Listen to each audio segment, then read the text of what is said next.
young leaders and innovators who have the energy, have the drive, have the commitment to make a difference and maybe end up like some of the entrepreneurs that we met just a few seconds ago. So I'd like to invite to meet with us and speak with us Riya Mathur. Riya, are you with us? Sanjana Dikshit. Welcoming Sanjana. Nunika Khungar. Snigdha Mehra. Naima Pallavi. Navneet Kaur Nanan. Welcoming Sanjana, the founder of Ritu Chakra, celebrating and embracing womanhood. Followed by this beautiful, fresh, young energy, the students of Air Force Bal Bharti School. We met their leader, the lady who creates these beautiful girls, turning into women at the helm of making a difference to the world. If I could invite Sanjana to share her journey. Hello. Namaste, everybody. Namaste. First of all, I am so honored to be here, sharing this platform with so many inspiring and wonderful people from all around the globe. So thank you so much, WEF, for this opportunity. My name is Sanjana Dikshit, and I'm the founder of Ritu Chakra, an initiative promoting personal and menstrual hygiene amongst girls and women. But before I begin, I wanted to ask you all a simple question. Why? A natural biological process that takes place in every girl and woman every month for about half her life. A phenomenon that is so significant that the propagation and survival of our species depends upon it. Yet, why? Why is it still considered a taboo in our society? Why, after all these years, is the practice of menstruation still affecting women negatively? Why?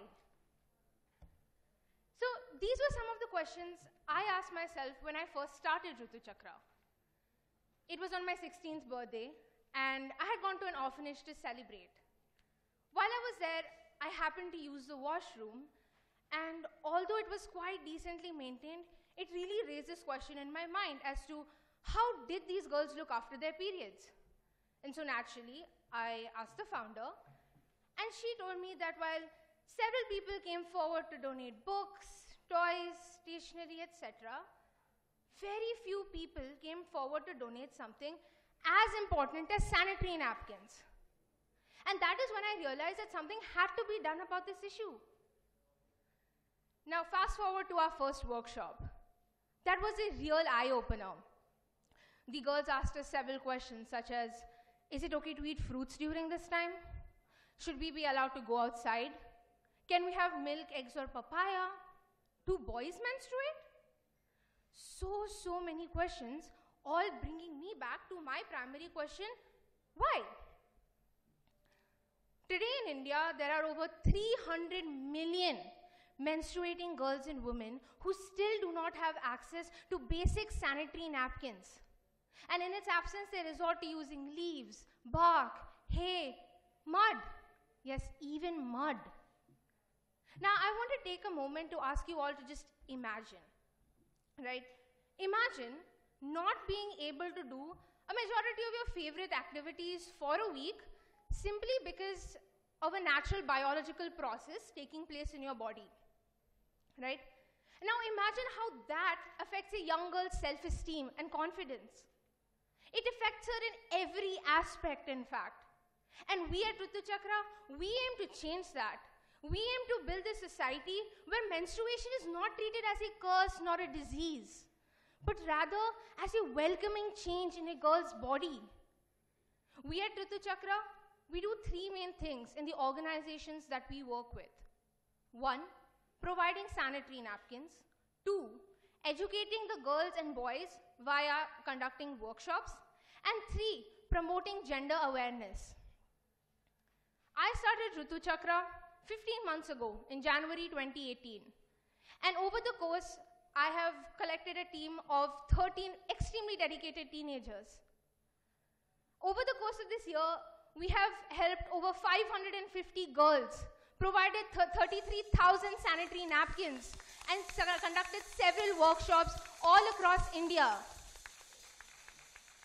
Over these workshops, we realized that, these girls, they were increasing their confidence and their openness, and that's when I realized that we really are making a change.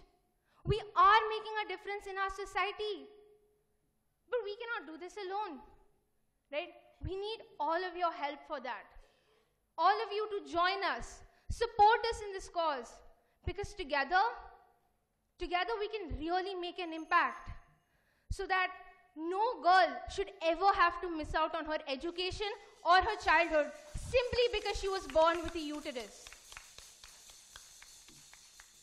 I appeal to you all to please check our website. It's rutuchakra.org, and as well as our Instagram page, which is @rutu_chakra. And if any of you have questions, want to sponsor, collaborate, help any girl, please meet us later on. Thank you very much.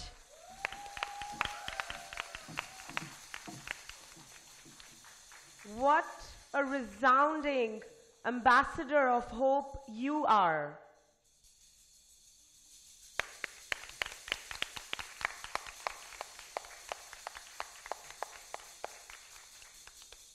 Her organization is called Ritu Chakra, which literally translates in Hindi or Devanagari script as the menstrual cycle.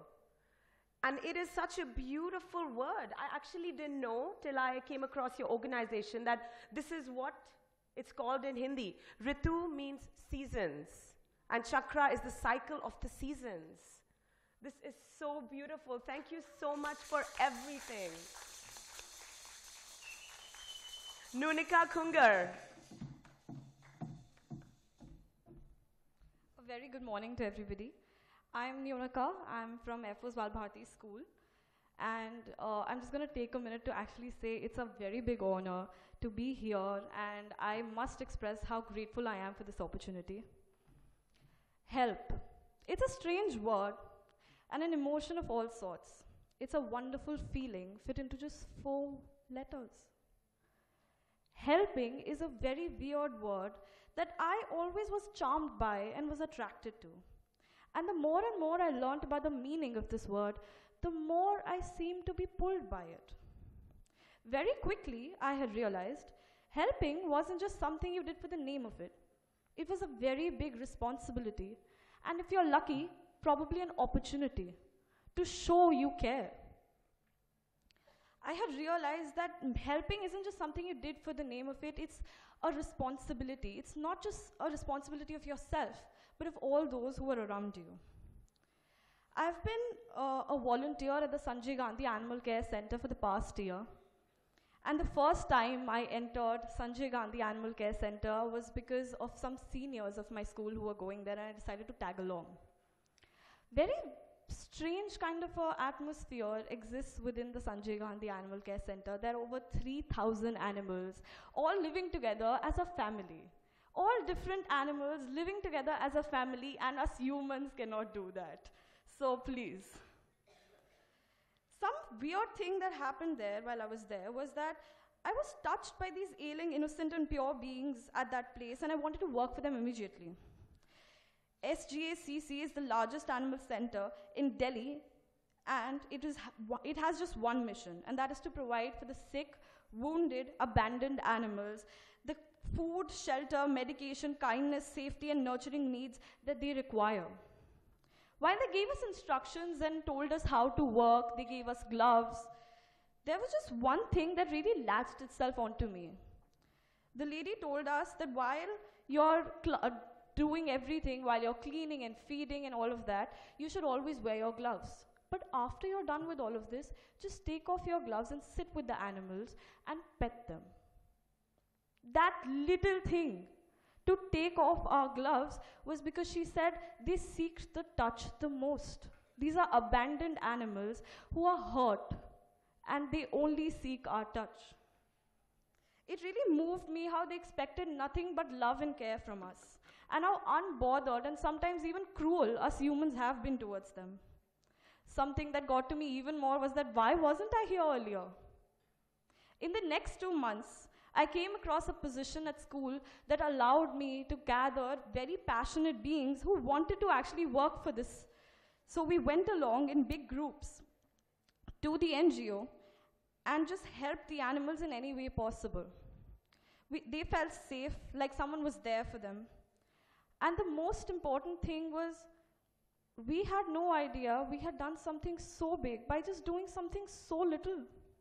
By just providing the animals touch, the feeling of a touch that made them feel safe and secure, like they were in the hands of people who actually cared about them. The big message from this speech is just that make sure you're there for those who need you. Because these people really need us. Thank you and have a very great day. Thank you, Nonika, for taking us to that world of animals. Thank you. I invite Snigdha.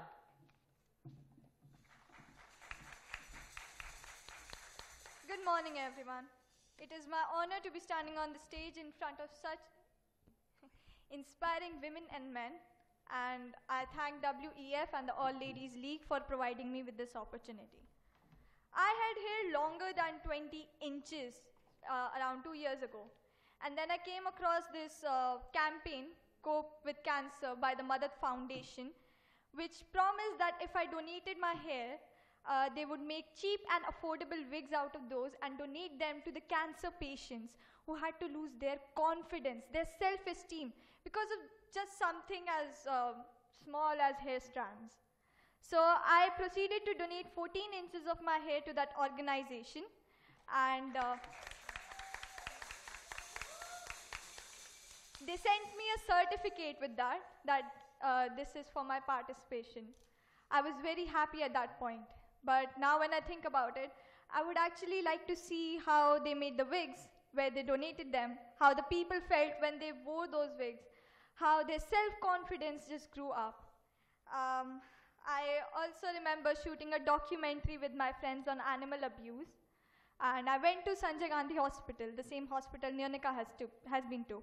And there, a few kids came in with a litter of puppies, stray puppies, and a malnourished mother. Now, they said this one simple thing: if we left her on the streets, the slum people, they would have killed her. They would have killed her puppies. And I have seen that happening in front of my own eyes. People hurting these animals just because they exist. Don't we all exist? Don't we all have a life? Shouldn't we all be respecting all the living beings that are here on this earth? The lady, who was the head of the Sanjay Gandhi Hospital, she took up two of the male puppies, and she told that she would not take the female pup because she was a female, then she had to get neutered, then she would get her periods and everything. So my mom was sitting there, and she asked me one simple question. I know how much you love animals. Would you like to adopt a dog? I was like, sure.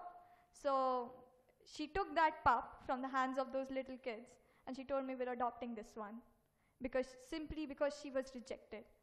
And that little dog has grown into a beautiful, beautiful dog. And I must add that no matter what breed, a dog brings a lot of joy to your life. And I must say, through my hard times when my family couldn't understand me, just that simple lick by her on my cheek, that soft feeling of her fur, everything, it just relaxed me. My mother has taught me to be selfless and also to be courageous and brave. Through her teachings, I've learned a lot of things. And living in Delhi, it has become a very common occurrence to me that people would stare at you while you're wearing anything, literally anything, whether it be it short dresses or whether be it long kurtas. Everybody would stare at you, somewhat pass comments. Almost a week or two ago, a guy in my school, in my class, passed a comment against me, and I was baffled. that how could a person who is my age, who has been receiving such a great education from such a nice school, say something like this to me. I turned around him and I asked him, why did you say something like this? That guy didn't have an answer. And I would say that it was really, really sad for me that somebody whom I might not talk to that much had the courage to actually say something so insensitive to a girl, whether be it me or his classmate or whether be it anybody. It's very simple that people just brush off eve teasing and stuff like rape, like murders, like domestic abuse. I would like to say that as human beings, if we ever come across such abuse and such disheartening moments where women are shown the ground, whatever, we actually help them get up. We uphold their reputation. We help them get a better future.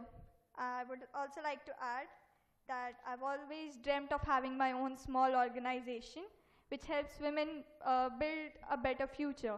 Women who've had a traumatic past or are going through a traumatic present. And I've researched in the field of female psychology. Finish. And I would like to pursue a career in it, the under-researched segment of female psychology. In the end, I would like to thank my family, my friends, the organization, my teachers and my school for supporting me at every step of life, for helping me build a better future for myself, for providing me with great education and high morals and broadening my vision. I would live by these values throughout my life. Thank you everyone and have a nice day. Beautiful. The educators in your school are obviously doing something right to create humans of such compassion, such intelligence, such wisdom. You know, it takes immense courage to speak up. And you did that, and you're setting an example for everyone around you. So please don't ever stop being allowed, ever. Thank you, Snigdha. I invite Naima to inspire us. Good things come in small packages. These small packages are very powerful. Good morning, everyone. First of all, I would like to thank you all for this opportunity that you presented with me standing right in front of you. To be very frank, I'm shaking a little bit. My knees are trembling and I'm incredibly nervous. Take a deep breath. But I am incredibly grateful for this opportunity.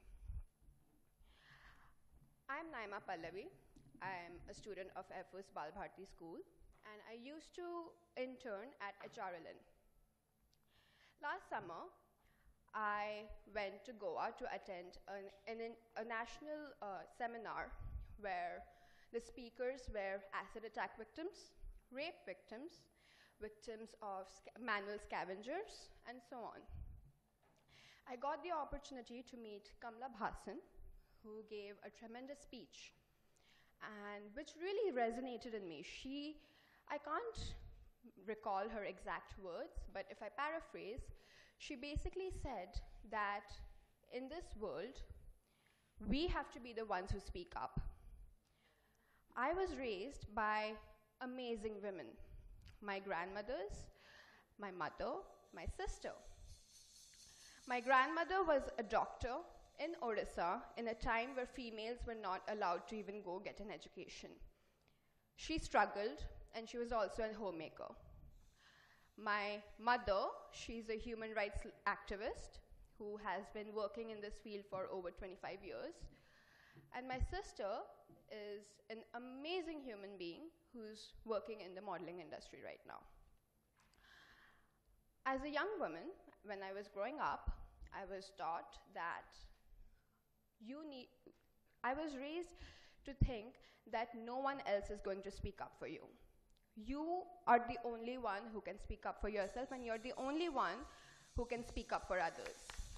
If you wait around and cower in fear and wait for someone else to speak up about issues that you are passionate about, then you cannot expect a change.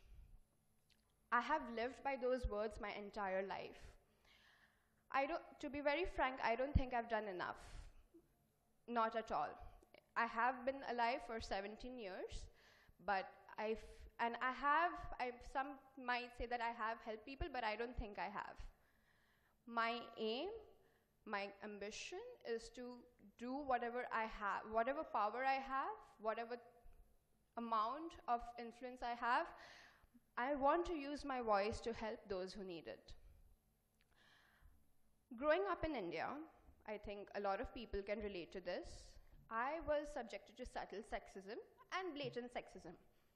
May it be eve teasing on the roads, may it be your family members saying, "Why are you dressed up like that? Who are you trying to please?"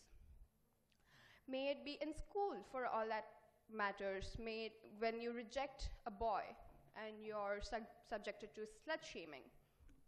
I have faced that. And I'm sad to say that I started normalizing it. I started normalizing the fact that if I went out to take the dogs out for a walk with wearing shorts or wearing something comfortable, I would be looked down by women as well as men who would follow me and try to tease me. I started normalizing everything because that's how the society was. And it's not a good thing, not at all. And to be very frank, I don't know what to say about it, but I think a lot of women here can relate to that. My aim in life is to become a human rights lawyer, following the path that my mother set for me. She inspired me to pursue it, and I have never looked back. My aim, my goal in life, no matter how short my life is going to be, I'm going to use my voice to fight against issues like sexism, racism, homophobia, colorism, xenophobia, etc. When I went to the national seminar, I met someone. She was very inspiring. She's a friend of my mother's. She was a rape victim.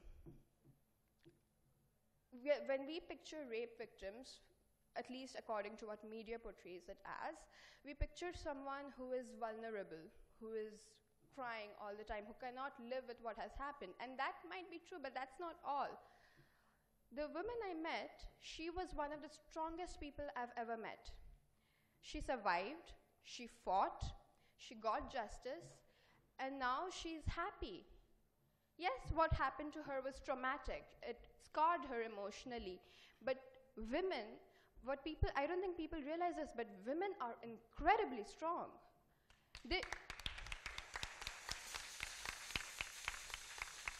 Whatever happens to us, we face it, we fight through it, and we are brave enough and courageous enough to face it up front.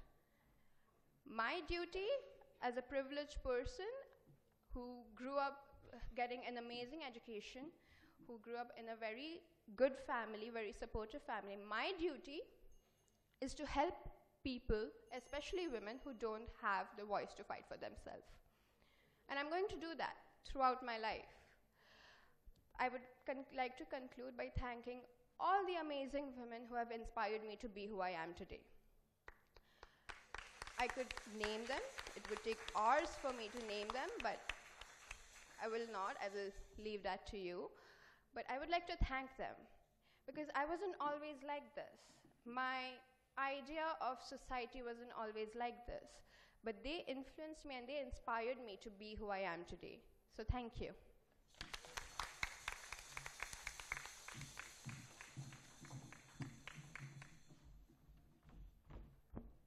Thank you, Naima. You're right, because we do stand on the shoulders of the women that raised us, that inspire us, that are around us and surround us. So thank you for that. Thank you. I'd like to invite Ria Mathur, also a speaker on this panel who's just joined us, to introduce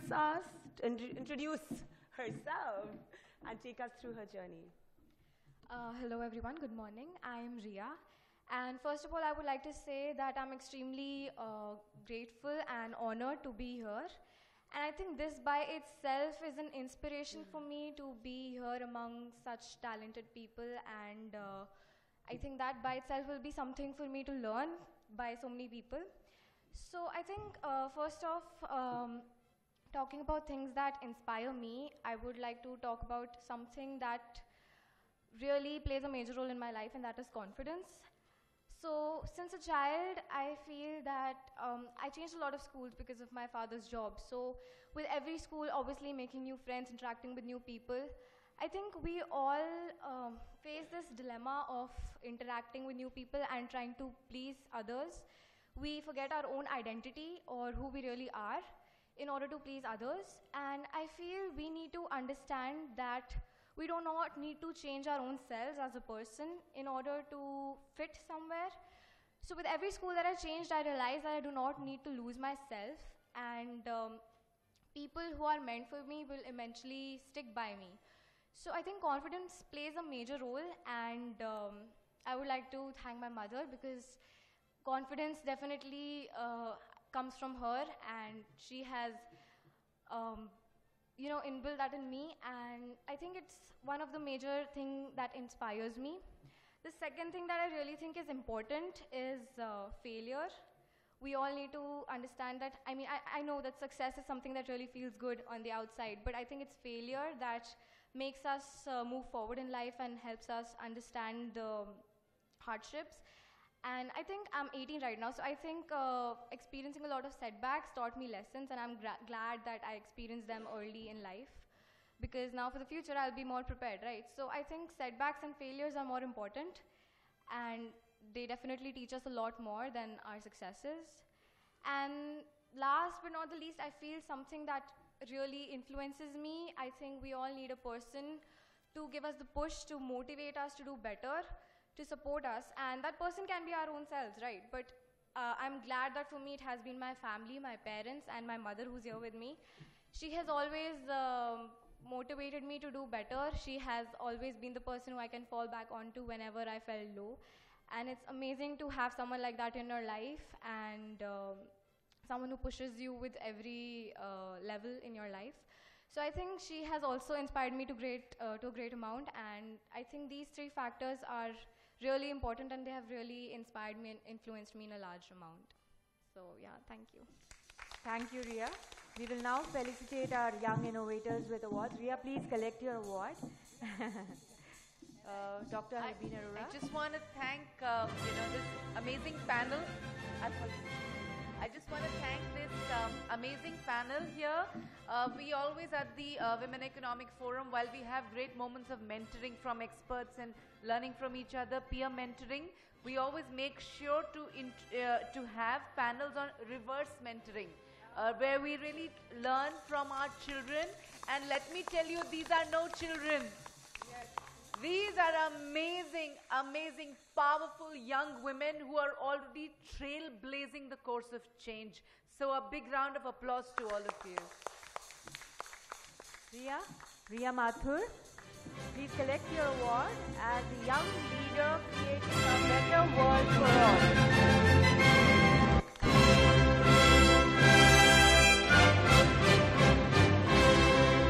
Sanjana Dikshit, young leader creating a better world for all.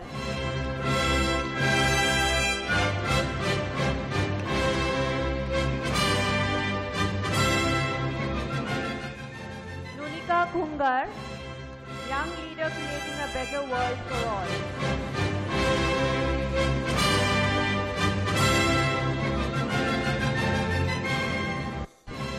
Snigdha Mehra, young leader creating a better world for all.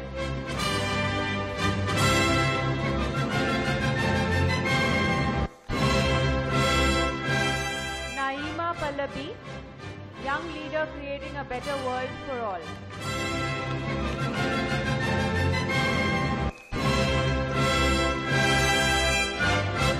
It's been such a pleasure having you all here. Please come together for a group picture.